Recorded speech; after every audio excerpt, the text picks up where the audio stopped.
Y pues hemos estado poniendo obviamente muchísima atención en lo que ocurre en Venezuela. Lo hicimos antes de las elecciones, platicamos con Juan Guaidó, platicamos con otras voces que trataban de pintarnos un panorama de lo que ocurría en Venezuela, lo que podría pasar en la jornada electoral y en este contexto postelectoral. La verdad es que pues ya son más de 2 décadas de un régimen que se ha aferrado al poder, en este caso de Nicolás Maduro, que primero en 2018, una elección altamente cuestionada, retiene el poder, pues las protestas, la violencia que se ha vivido y sobre todo esta crisis humanitaria que se ha desatado con más de casi 8 millones de venezolanos que han dejado el país. Es un éxodo pues que solo tiene referentes en partes del mundo como Siria, lo que ocurre tal vez ahora en Ucrania. Y le agradecemos como siempre a Álvaro Algarra, corresponsal de La Voz de América allá en Caracas, que nos acompañe. Álvaro, muy buenas tardes. ¿Qué es lo que sabemos hoy? Entiendo que María Corina Machado pues, ha estado realizando una serie de pronunciamientos desde esta posición tan vulnerable en la que se encuentra dentro de Venezuela. Sí, feliz tarde para ti, Enrique, y para toda la audiencia que nos escucha a esta hora desde Venezuela, desde Caracas. Y en medio de la incertidumbre, tras las disputadas elecciones en Venezuela, en el mundo crecen los llamados al cese de las detenciones de los simpatizantes de la oposición. Este domingo incluso el Papa Francisco expresó su preocupación por la crítica situación que viven los venezolanos y pidió evitar la violencia. De igual forma, el asesor adjunto de Seguridad Nacional de Estados Unidos, John Feiner, ratificó este domingo la posición de ese gobierno sobre que el candidato Edmundo González Urrutia obtuvo la mayor cantidad de votos en la elección. Los líderes de varios países europeos, incluidos Francia, España, Alemania, Italia, dijeron que los derechos de todos los venezolanos deberían ser respetados, Enrique. Pero ahora escuchemos parte de la entrevista que pude realizarle este sábado, justamente antes de irse a la clandestinidad nuevamente, de la líder opositora María Corina Machado. Escuchemos. Yo estoy muy agradecida con aquellos países que han reconocido la gesta histórica de los venezolanos, que reconocen la verdad y que por lo tanto reconocen a Edmundo González como el presidente electo. A la comunidad internacional. Que tengan claro que los venezolanos no vamos a descansar, no nos vamos a resignar. Enrique, podemos ver que esto ya se traduce en un problema ya regional, lo que está pasando en Venezuela. Vamos a ver cómo actúan esos gobiernos.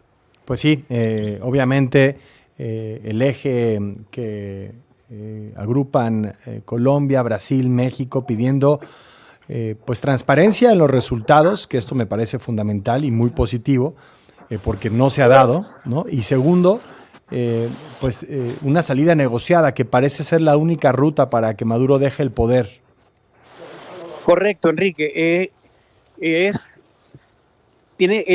incluso ofrece garantías para estas personas para una posible transición.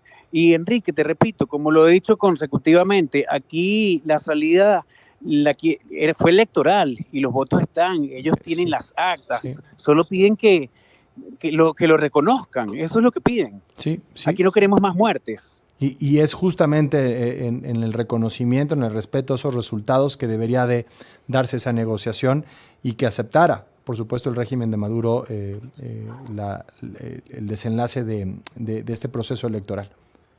Correcto, ya son 25 años, Enrique, que tiene el gobierno, el actual gobierno, la actual administración al mando. Hay investigaciones por crímenes de lesa humanidad. Y bueno, yo creo que ahí están las sanciones de Estados Unidos también.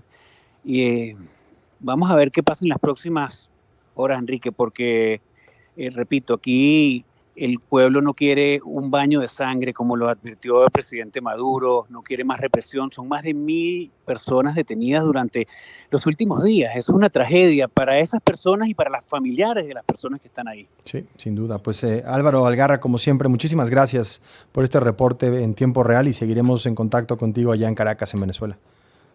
Gracias a ti, Enrique, y a toda la audiencia que nos escucha constantemente desde Venezuela. Un fuerte abrazo. Un fuerte abrazo. Obviamente, bueno, en 2020, tuve la oportunidad de viajar a Caracas, a Venezuela, para el programa 60 Minutes, en el que trabajaba en Estados Unidos, porque nos habían prometido una entrevista a Nicolás Maduro. Entonces, nos habían dado ciertas garantías de que ocurriría la entrevista, pero nos dijeron, bueno, pues los vemos aquí, ¿no? No hay mayor promesa que aquí nos vemos. Obviamente entrar era un problema, trabajar con un equipo estadounidense de periodistas pues era imposible porque no permiten la entrada de estadounidenses en Venezuela, entonces pues tuvimos que viajar con un equipo ahí un poco multinacional que logramos entre productores, camarógrafos locales, en este caso el corresponsal pues mexicano, ¿no? Mexicano-estadounidense, yo. Llegamos a la entrevista, nos sentamos, pusimos nuestros equipos, estábamos listos para comenzar la entrevista y llegó el jefe de inteligencia de la oficina de la presidencia y me preguntó si podías platicar con él en un cuarto al lado de donde se encontraba ya hasta pues, todos los equipos instalados. La entrevista era, no sé, 2 p.m. y eran la 1:50, ¿no? Entonces pues, yo ya estaba sentado, listo, microfoneado para empezar la entrevista. Todo en orden, todos registrados, todo. Por cierto, yo había entrado con mi pasaporte mexicano como turista, ni siquiera como periodista, ¿no? Okay, o sea, pero ellos sabían que ibas a entrar. Pues digamos, es parte de toda esta ¿no? desorden que hay allá. Y bueno, me hicieron una serie de preguntas y entre las preguntas me dijeron ¿qué tan cercano era de Jorge Ramos? Había ocurrido una entrevista entre Jorge Ramos y Maduro, bastante famosa, en la que pues, Maduro se levanta, se va y pone en una situación de riesgo al equipo de Jorge y a Jorge, que tuvieron que ser, pues, si no evacuados, a salir con cierta premura de Venezuela. Y entonces yo pregunté por qué era relevante mi relación o mi amistad o mi cercanía a Jorge Ramos para la entrevista, que era para una cadena como 60 Minutes y que no tenía absolutamente nada que ver. Me dijo, no, pues nos interesa saber. Y les dije, bueno, si lo que quieren ustedes es que yo me ponga aquí a despotricar sobre Jorge para que me den la entrevista, pues no va a pasar. Ni siquiera ustedes respetarían a un periodista que hace eso. No, entendemos perfectamente bien. Nada más queríamos asegurarnos. No hubo entrevista. ¿Y qué o sea, me dijeron que había habido un cambio en la agenda, después de 5 minutos sentado ahí esperando. Nunca llegó Maduro. Nos dijeron que pues, si queríamos regresar en 2 semanas a Caracas, con lo que implicaba, claro, ¿no?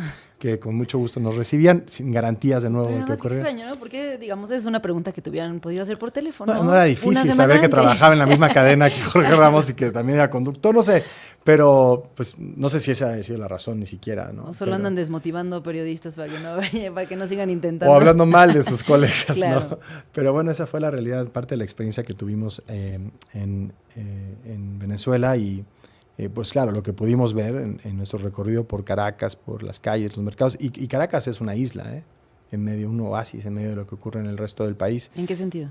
Pues las carencias, la verdadera crisis humanitaria, pues no se nota tanto en la capital como se nota en otras partes de Venezuela, en donde la gente, pues por eso, 7.7 millones de desplazados, refugiados, ¿no? de esta catástrofe humanitaria que se vive actualmente en Venezuela y producto de los 23 años a los que se refería Álvaro, del régimen de Chávez y de Maduro, que ha dejado pues, pobreza, una dictadura que se aferra al poder allá y que pues solamente se ha convertido más en una especie de cártel criminal que en un gobierno. No es el único tema internacional que ocupa la agenda